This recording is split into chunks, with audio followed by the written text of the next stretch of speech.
Brian Wilson, Mary Catherine Ham, today's newsmakers, and you, the Morning Majority. 105.9 FM. AM 630.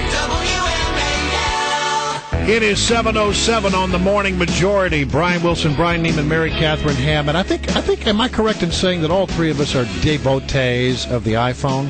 And you? Well, I don't know. I'm a BlackBerry. Yeah. You're a BlackBerry girl. But you are. Oh, yeah. Love and the I am iPhone. too. I am. Neiman family is invested heavily in the iPhone. Well, I like my actual keyboard, and I'm going to stick with it, and I'm going to look like a Luddite for now.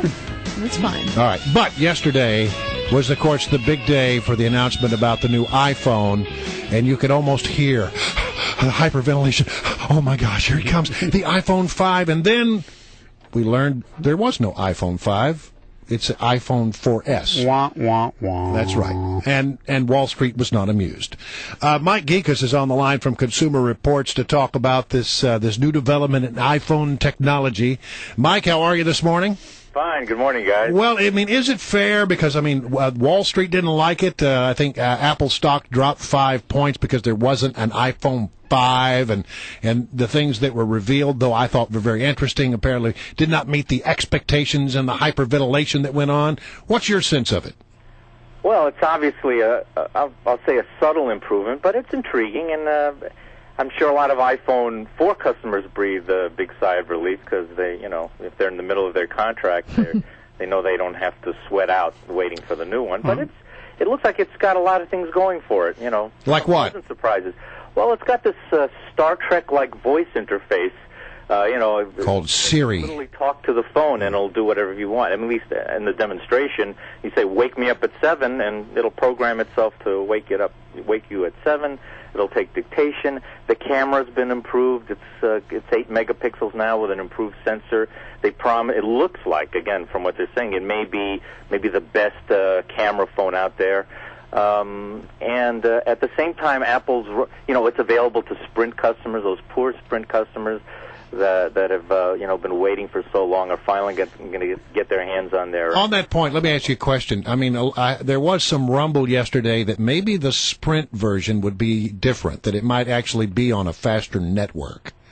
No. They were killing those rumors off early. The rumor, what it got, it is technically a 4G phone on the AT&T network. Because it runs on this, I don't want to get gorpy on you, on the HSDPA Plus at 14.4 megabits per second. But that's like the bottom rung. If you've heard about 4G and how much better it is when you have on phones, right now 4G is really only on Android phones.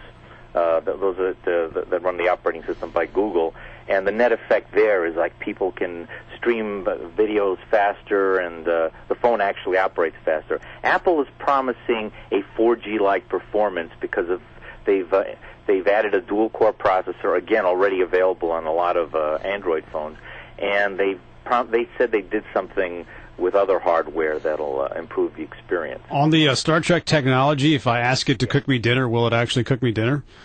I think it will. Little hands will sprout out from the. No. Well, what can it do besides, hey, wake me up at 7? I mean, what else could I use the voice activated to do? Basically, do things that you normally would have had to type. You can dictate to it. So if you want to send a text message, and you can say, well, first you can open it up. You can say text message to Brian, right. and it'll open up the text message box, and then you'll just say, Brian, comma, I really think you should review this, period, and by the way, can you get me breakfast, period, and say send, and it'll send. Wow. Now, some of this has been available on Android phones, this kind of being able to launch applications with your voice. But it looks like Apple really refined it. We'll just have to see when we get it. Well, that's pretty cool. Why didn't they just call it the i5 then? Well, I think it's because I think they would have called it the i5 if, and this is where people were disappointed, if the display got a little bigger and if it was a 4G phone. These other improvements, though intriguing, aren't revolutionary. It's more like an update to the 4. Well, I hasten to remind everyone that if a phone is powerful enough to give you everything you want, it's powerful enough to take it away. So when you wake up in the middle of the night and your nefarious iPhone has tranked Comet and made off with your giant flat screen TV, Right. you will be sad, kiddos. So that's just a word of warning, sentient phone users. Well, you may be onto something there, but it's true. Most people have their lives on those. On their Yeah, I mean, it is the one device that you come to sort of to really lean on, maybe 100, 200 times a day. But Well, it's also like a black hole device. It's literally drawing in other devices we used to have in our pockets before. It's practically taken over for the MP3 player, right? I mean, Yeah, you have an iPhone. Yeah, you don't. Why would you need an MP3 And player? GPS too. GPS, of course. The now the still camera, the point and shoot camera, not SLRs, but the casual camera people used to carry around. That's being taken over. It's your organizer. It's your your digital assistant. All of these devices have just been taken over. No. The jobs have been taken over by the iPhone and phones like it. I spoke to a friend the other day who got one of the new Samsungs that did some of the same voice recognition. It was fairly impressive. I saw it in action the and was Galaxy surprised that it phone. actually worked. Is on the horizon, are there things that sort of compare to these upgrades to the iPhone from other places? The iPhone in some ways, except for the, they kind of leapfrogged on the voice and made it a little better. Yeah. But the Android phones have really been leading the way in terms of innovative technologies. They have, as you mentioned, the Samsung. They have some of the Samsung Galaxy class phones, and now they came out with the Galaxy S2s or S2s. They have these beautiful screens of 4.5 inches. They're brilliant. They most of the phones introduced now on Android run on 4G networks, true 4G, on all four carriers. They're incredibly fast. There's a new technology called near-field communications, which allow people to pay with their phones like an Easy Pass.